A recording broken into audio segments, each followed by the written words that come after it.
AFC South. Let's hope this graphic's right. It should be. Pretty sure it is.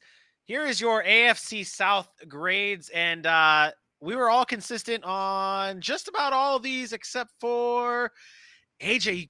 You are just so generous, especially with the Colts. Your Indianapolis Colts. You and Dylan.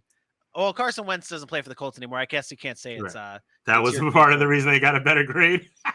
Okay, so they got a better grade because they upgraded from Carson Wentz to Matt Ryan? Well, not even the Matt Ryan part. Honestly, it could have been. The only way they would have got lower is if they did not get a quarterback at all. The fact that Carson Wentz is gone gave them a higher grade, and then they got a veteran. And sure, that's what they've been doing for the last couple of years. But I mean, Phillip Rivers was able to make it work. I think Matt Ryan's good enough to keep them to not lose that last damn game to the Jacksonville Jaguars. I'll tell you that. Man, they're still going to lose the game in Jacksonville this year. You're not wrong. Matt Ryan's definitely an upgrade, but I will say this: the reason the Colts don't get a good grade here, the reason they get I believe I gave them a C minus. It's they got bumped up because they traded Carson Wentz because they got rid of him and bringing in Matt Ryan. But really, you have to look at the landscape of the AFC. Does Matt Ryan make that team a Super Bowl threat? I don't think so. All those great quarterbacks in the AFC and the rest of the team, and then you have a team that has so much cap space, and the two moves they made was 2 trades. Yannick Ngakoue was great. That's awesome. And Matt Ryan. But where's the money? They spent $40 million. They're saving money by getting Matt Ryan because they're not paying that salary. What have they actually done? They haven't signed anybody. What is, I don't get, I get the whole Colts are cheap thing, but this is beyond cheap. This is like, you know what? We see all these good players out there. It's embarrassing. We don't want any of them. We don't want any of them. And then they lose guys like Mark Lewinsky. Eric Fisher already on that offensive line. Their line's gotten a little bit weaker. Matt Ryan's a statue. They just didn't address anything. So I give them credit for getting Matt Ryan, which is an upgrade, and Yannick Ngakoue, but all that money they had is kind of wasted to me. So that's why they got a C minus for me. Yeah, they didn't really address any hole. Like if you look at it, they didn't really address any hole. Like even with getting Matt Ryan, quarterback wasn't like a big glaring hole for the Indianapolis Colts. It was a hole, but not like, yeah, sure, okay, you got him, but it really doesn't do much. Like the needle has not moved really for this Indianapolis Colts team, especially in an AFC that everyone's moving the needle except for a select few teams like the Indianapolis Colts. Any other grades? I mean, the Jaguars get A minuses across the board. The Titans get a B plus from me because I do like the Robert Woods signing or the Robert Woods trade and the Ben Jones re-signing. But Aaron, you gave them an A minus. Is that you hold that in higher regards with the Robert Woods and Ben Jones re-signing? Their defense was really good. They get Robert Woods. They added Austin Hooper, which I think is a big for them. And you get Robert Woods. And then, losing Julio Jones. I think Julio was more of a headache than anything because you never knew when he was going to be there. This gives a solid target for Ryan Tannehill. And it goes to show you that they know what they have to do. In order for Ryan Tannehill to be the guy and win, which was the number 1 seed last year, they have to put weapons around him. And they went out and they tried to do that. Getting Ben Jones back helped. And they didn't lose a whole lot.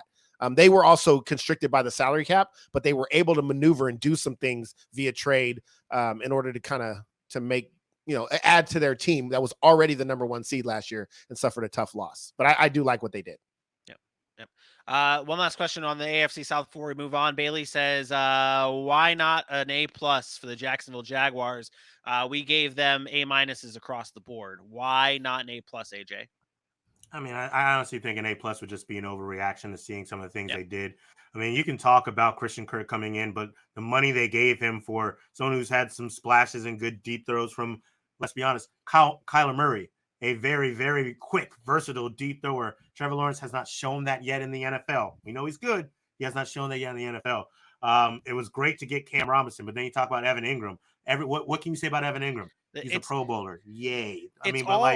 It's all signings based on potential, and you can't give potential. You can't give potential an A plus. You can give it an A minus. You can't give it an A plus. I almost gave him an A plus today. I almost changed it. Really? They signed somebody today or last night that I think is underrated. What was it? Arden Key. Arden Key. Yeah. They don't realize how good he was in San Francisco, especially against the run. He is going struggle with. he is going to be a difference maker. And I know not a lot of people know about him, but I really liked that signing. It almost made me bump it up to an A+ because I'm not gonna lie. I love everything that Jacksonville's done, including the Christian Kirk signing. And I'm okay with them overpaying for him and Zay Jones. And when they have the money, I would like to see the Colts do some stuff like that. I like the Zay Jones signing.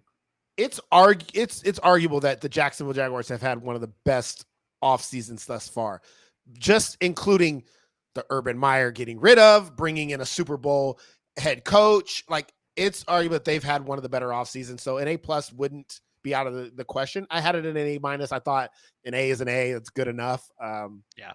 But yeah, could it be an A+? Sure, if you really wanted to go that way. And I do agree. Evan Ingram type stuff and the Zay Jones and Christian Kirks, it is a lot of that's potential. But they did bring in some guys that are solid, right? Also to go trying. That's really and Aluakon, Brandon Scherf, Darius Williams. Like, you get these guys. I like what Jacksonville's done. Yep. Shout out Beth. Yes, this is a panel of graduates. There's a panel of Full Sail grads now. I don't like it's still Jacksonville quote, because if that mindset was true, then Bengals fans would have been like last year, oh, it's still Cincinnati. And guess what? It doesn't. It's still Cleveland, and now you have Deshaun Watson. That mindset is not really. People are still saying it's still Cleveland, though.